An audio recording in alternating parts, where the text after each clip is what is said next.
Welcome, my name is Nora St. John. I'm the Education Program Director for Balanced Body, and I'm here today to introduce you to one of our most exciting new creations.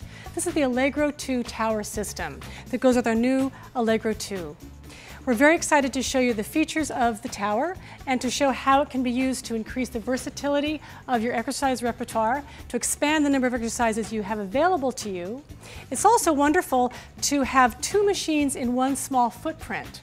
So you have all the reformer capabilities and virtually all anyway, of the tower or trapeze table capabilities in one unit, decreasing the amount of space that's required in your studio.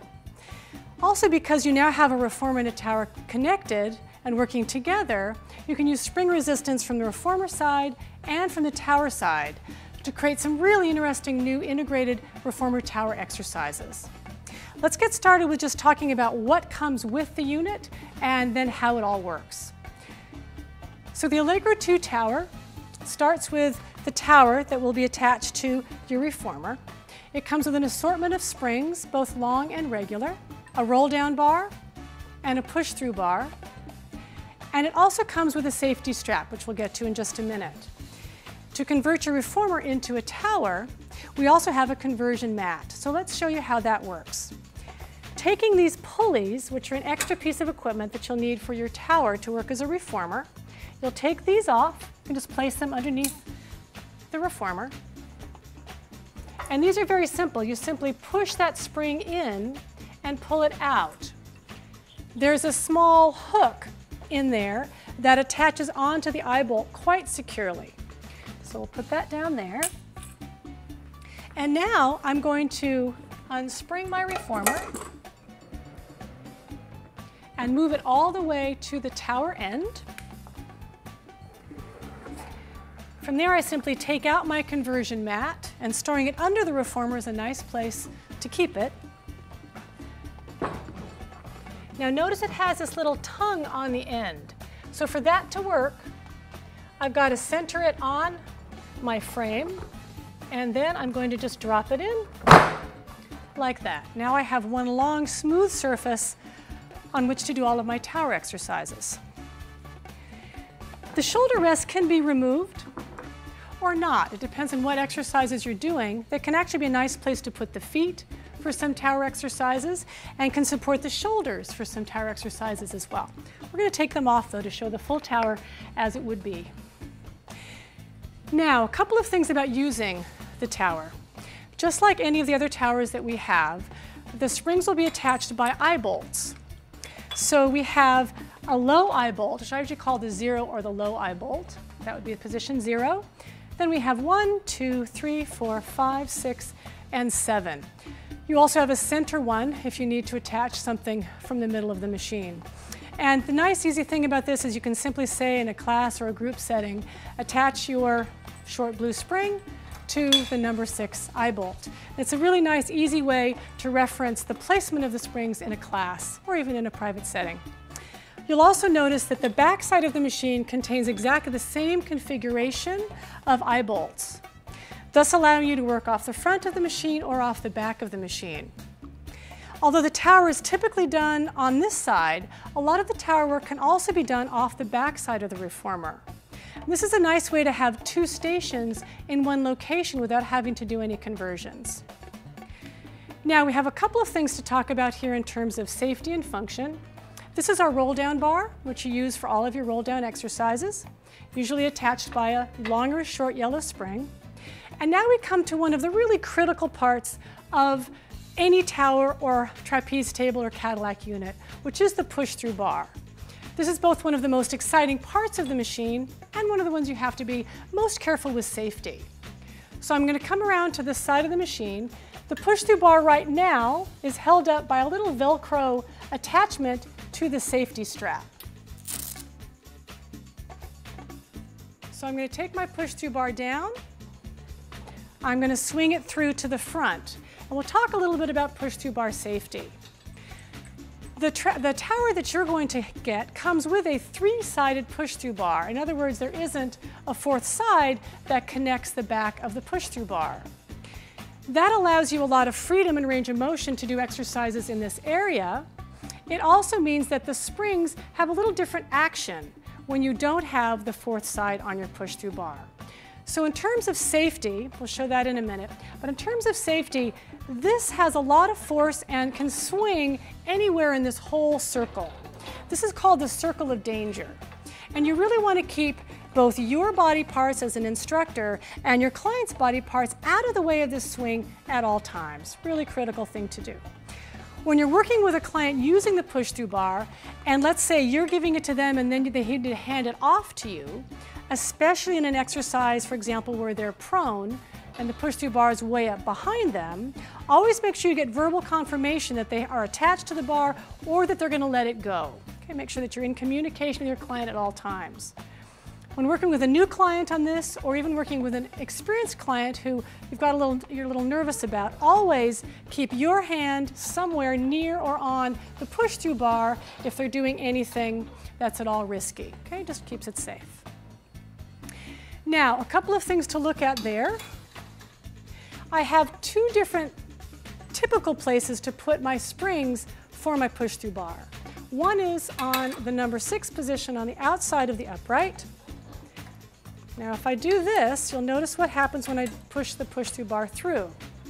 What happens here is the spring hinges around the pivot point for the push-through bar, and the resistance is going to continue to increase as my push-through bar goes past the uprights.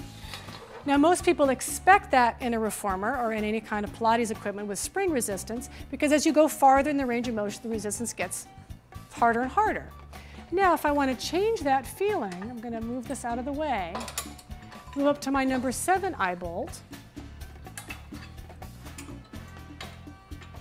Now when I push that push-through bar down and through, you'll notice that as it passes the uprights, that there's no hinge point here, that it just pushes right through. So the resistance, instead of increasing at that point, right here, suddenly decreases. So if a client is not used to this and you're doing something like spine stretch or prone swan, they can go to that upright, go past it, and then be surprised and let the push-through bar go. So you want to be very aware anytime that this is going to be moving through the uprights that you have your springs attached appropriately. You can use either version. Just know that if you do attach it here, you have to be aware and the client has to be aware of exactly what's going to happen if they go past the uprights. Now the last piece of safety, two actually last pieces of safety on the push-through bar. One is, notice that I have some wrapping around the bar. The bar all by itself is quite slippery. It's just bare metal and rather hard. So this is a wrap that we use on the foot bars. There's also a cover that can go on the foot bars, both of which will provide a nice grip on this bar. Feet can be very slippery on here, so make sure your clients have a firm grip with their feet if they're doing any exercises like parakeet where they could slide off the bar. The last piece of safety here is when you're bottom springing the push-through bar. A couple of notes. First of all, you always, without exception, want to use the safety strap.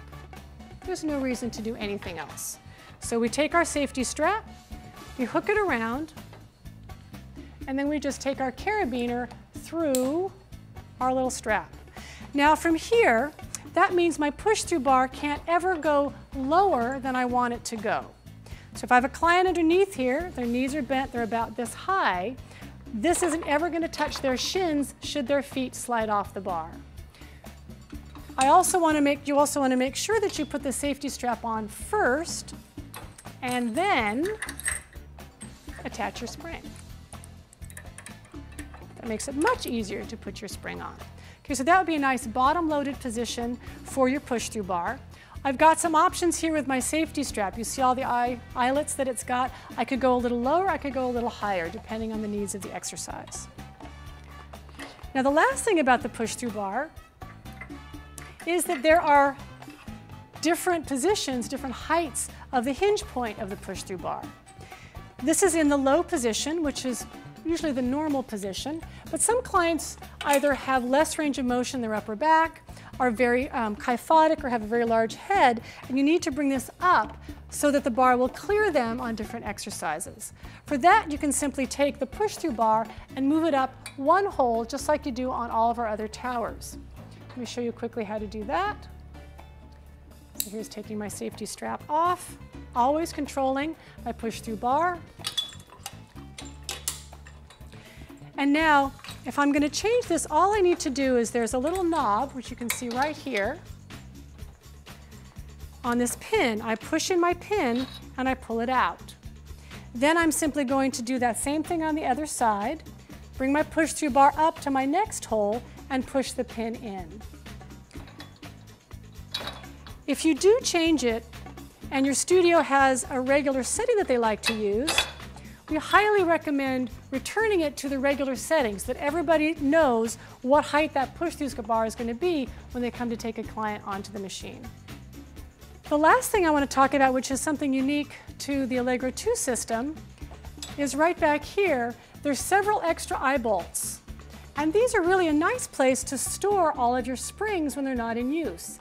Instead of having to pick them up off the floor or reach them off the wall or grab them out of a basket, they're pretty much all available here. The nice thing about storing them back on these spring storage hooks or spring storage eye bolts is that they don't bang against anything or make any noise when they're being stored. This is very different than if you store them on the uprights where they tend to bong and bang. So I hope you've enjoyed this little introduction to the Allegro 2 tower system. We know that you're going to enjoy this machine for a very long time. Balanced Body's endurance and durability are unsurpassed. And if you have any additional questions about the functions, features, safety, or anything else about your equipment, please feel free to call or contact Balanced Body. Thank you so much for joining us. Let's go on to the workout.